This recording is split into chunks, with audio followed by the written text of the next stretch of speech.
Hal ini dialami Yanti saat sedang menempuh kuliah.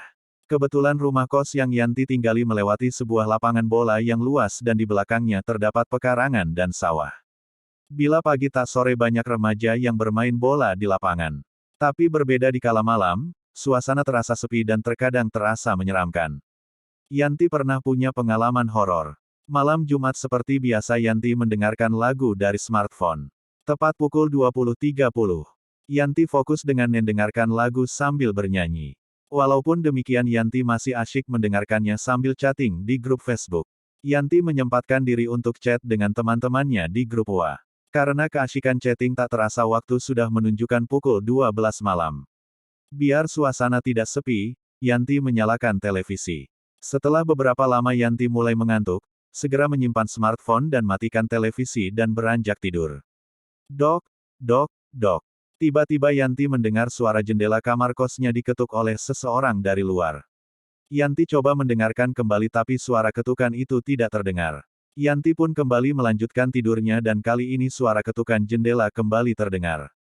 Dok, dok, dok. Yanti penasaran dengan suara itu, lalu melangkah ke arah jendela dan membuka korden yang menutupi jendela.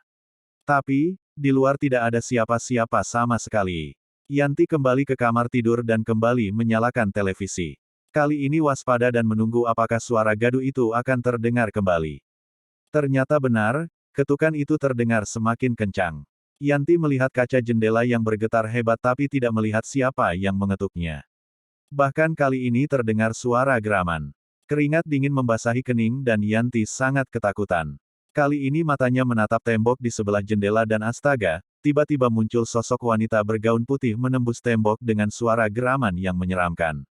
Jantungnya berdetak. Semakin kencang, tubuh terasa lemas. Yanti mencoba menahan nafas agar tidak terdengar oleh wanita itu dan pura-pura tidak melihatnya. Wanita itu berjalan ke arah televisi. Tubuhnya terlihat membungkuk dan rambutnya yang acak-acakan menjuntai sampai ke lantai. Wajahnya tertutupi oleh rambut dan terdengar suara geraman dari mulutnya. Suara smartphone berdering dan wanita mengerikan itu menoleh ke arah Yanti. Astaga! Wajahnya sungguh mengerikan. Dengan rambut panjang acak-acakan, matanya hanya menampakkan bagian putihnya saja. Yanti melihat mulutnya dipenuhi tetesan darah.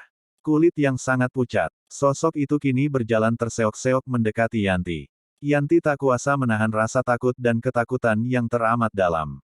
Yanti hanya bisa meringkuk tatkala wanita menyeramkan itu menundukkan wajahnya ke arah Yanti.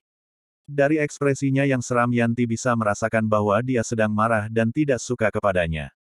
Dia tampak menggeram dan menggumamkan kata-kata yang tidak jelas. Tangannya yang berkuku tajam seolah ingin menyentuh tubuh Yanti. Yanti menangis dan terus berdoa agar makhluk menyeramkan itu segera pergi dari hadapannya.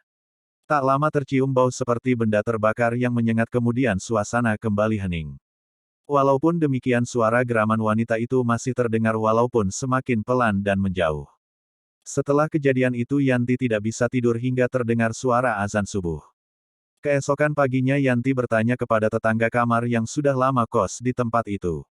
Berdasarkan penjelasannya, aku mendapatkan informasi bahwa rumah kos yang kutinggali memang ada penghuni gaibnya. Yanti dinasehati bahwa setelah jam 12 malam Yanti harus mematikan televisi dan tidak menimbulkan kegaduhan. Dulu pernah ada salah satu anak kos yang menyalakan televisi hingga jam 3 pagi. Akhirnya dia didatangi oleh penunggu gaib tersebut bahkan sampai mengalami kesurupan.